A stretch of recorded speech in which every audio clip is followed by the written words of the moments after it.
Hello friends, welcome to Saji kitchen. இன்றைக்கி நம்ம சேனலில் என்ன பார்க்க போகிறோம்னா சேமியா உப்புமா பண்ணுறதை தான் பார்க்க போகிறோம். அதை எப்படி செய்யலான்றதை பார்த்துதெல்லாம் வாங்க. இப்போ தான் நம்ம சேனலை ஃபஸ்ட் டைம் பார்க்குறீங்கன்னா மறக்காமல் சப்ஸ்கிரைப் பண்ணிவிட்டு பக்கத்தில் இருக்க பெல் பட்டனையும் கிளிக் பண்ணிக்கோங்க. ஆல் என்ற ஆப்ஷனையும் கொடுத்துக்கோங்க. அப்போ தான் டெய்லி போடுற வீடியோஸ் உங்களுக்கு நோட்டிஃபிகேஷனாக வரும். இப்போது இது செய்யறதுக்கு என்னென்ன நமக்கு தேவையானதுன்னு சொல்லி பார்த்துடலாம். 1 ஸ்பூன் அளவுக்கு கடுகு, 2 ஸ்பூன் அளவுக்கு உளுந்தப்பருப்பு, 1 ஸ்பூன் அளவுக்கு கடலைப்பருப்பு, 2 பச்சை மிளகாவை கீறி வச்சாச்சு, ஒரு பெரிய வெங்காயத்தை நறுக்கி வச்சுருக்கோம், கொஞ்சம் கருவேப்பிலை.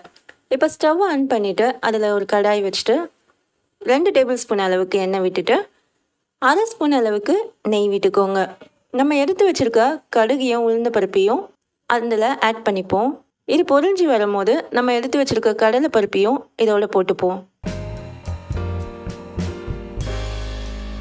இது எல்லாமே இப்போ பொரிஞ்சு வரும்போது பச்சை மிளகாய் சேர்த்துப்போம்.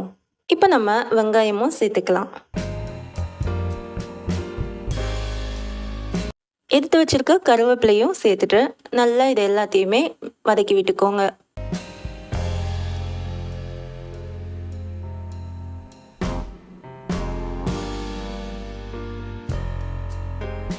இப்போ தேவையான அளவு உப்பு சேர்த்துக்கோங்க.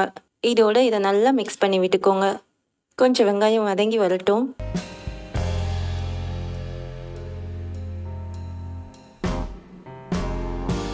இப்போ நம்ம சேமியா எடுத்து வச்சுருக்கோம். இது ஒரு பேக்கெட் சேமியாவுக்கு. இப்போ நான் சொல்கிற இன்க்ரீடியன்ஸ் எல்லாமே ஒரு பேக்கெட் சேமியாவுக்கு தான் சொல்லியிருக்கேன். சேமியாவை நம்ம உடச்சி எடுத்து வச்சிடலாம் ஒரு தட்டில். இப்போ பாருங்கள், வெங்காயம் நல்லா வதங்கி வந்துருச்சு. ஒரு சொம்பு தண்ணி வச்சோன்னா கரெக்டாக இருக்கும். இப்போ நம்ம அதில் ஒரு சொம்பு தண்ணி ஆட் பண்ணிக்கலாம். தண்ணி ஆட் பண்ண அப்புறமா இதை கொஞ்சம் லைட்டாக மிக்ஸ் பண்ணி விட்டோன்னா இது நல்லா கொதிச்சு வரும். இது போல் கொதிச்சு வரும்போது நீங்கள் இதில் சேமியாவை ஆட் பண்ணிக்கோங்க. இப்போ நம்ம இந்த ஸ்டேஜில் நம்ம சேமியா ஆட் பண்ணிக்கலாம்.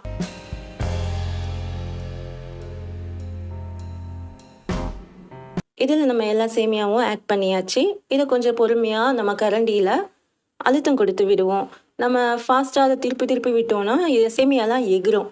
அதனால் நம்ம பொறுமையாக அழுத்தம் கொடுத்து பொறுமையாக அந்த தண்ணியில் நம்ம மிக்ஸ் பண்ணி விட்டுருவோம்.